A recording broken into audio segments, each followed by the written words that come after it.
Today on the newscast, Israel ups its attacks against Iran as the Iranian regime builds a new underground nuclear site that may be unreachable by bunker-busting bombs. Get all the breaking details next.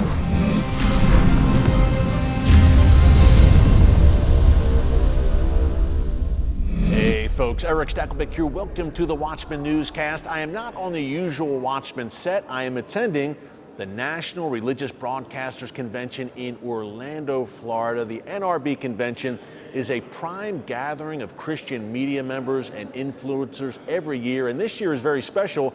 There is a very large Israel presence here. Many Israelis have come here to Orlando to be a part of this event, and there is a very strong pro-Israel message for such a time as this, folks, because one of the messages that's being hammered home here at NRB is that, look, the threats are gathering against Israel right now more than any time in recent history, and that Christians in particular need to stand with the nation of Israel as we face these shared threats. Remember, the enemies of Israel, whether it's the Iranian regime, Hamas, Hezbollah, they not only want to wipe Israel off the map, but they've got a bullseye on the back of the United States as well. And we see no more concrete evidence of that than in Iran's nuclear program. And folks, we have breaking news on that front.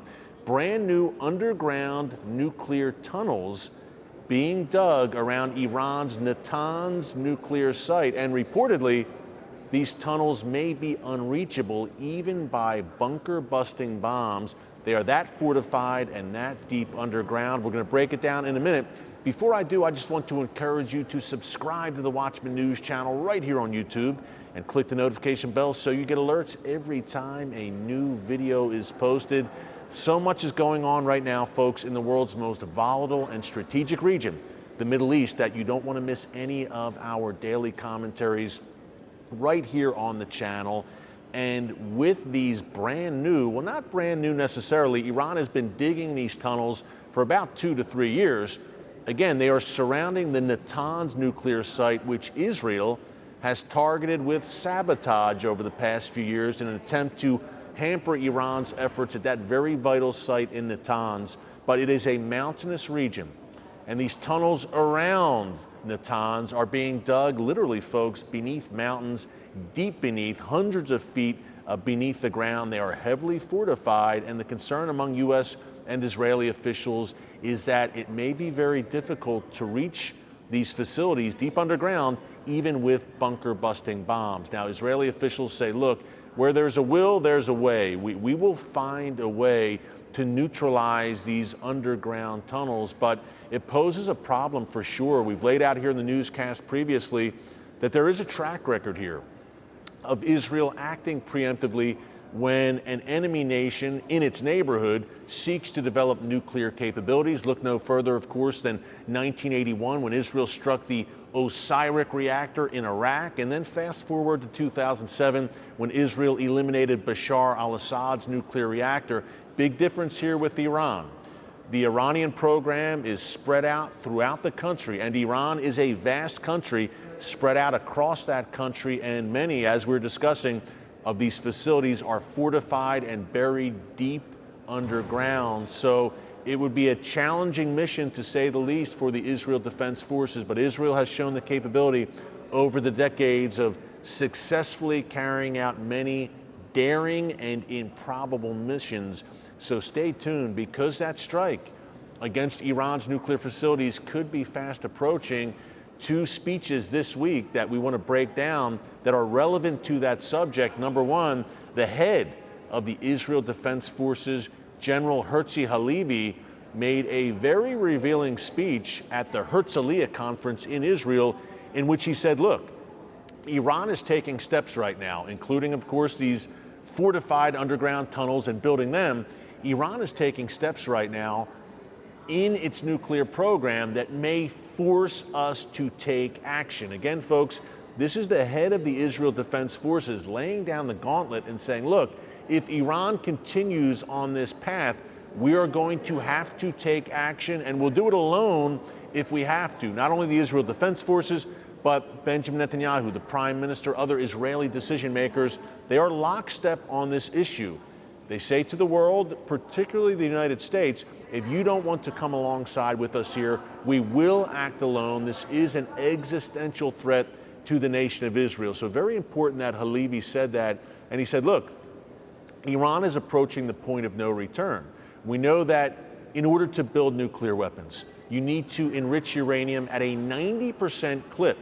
Iran, even according to the UN, which isn't exactly hawkish on Iran, is now enriching uranium at an 84% clip. Just a hop, skip, and a jump from, again, having that military nuclear capability. Iran or Israel is watching all of this very warily. Yoav Gallant, Israel's defense minister, said just a few weeks ago, and we reported it here in the newscast, that Iran has enough enriched uranium right now to build 5 nuclear weapons if it so chooses. Again, and Halevi said this as well, it appears Iran hasn't made the choice to break out yet, but folks, they're not just developing nuclear weapons, fortifying nuclear facilities and enriching uranium at near military levels just for their health and just for the heck of it. That's not how it works. There is an end game here and an end goal for the Iranian regime.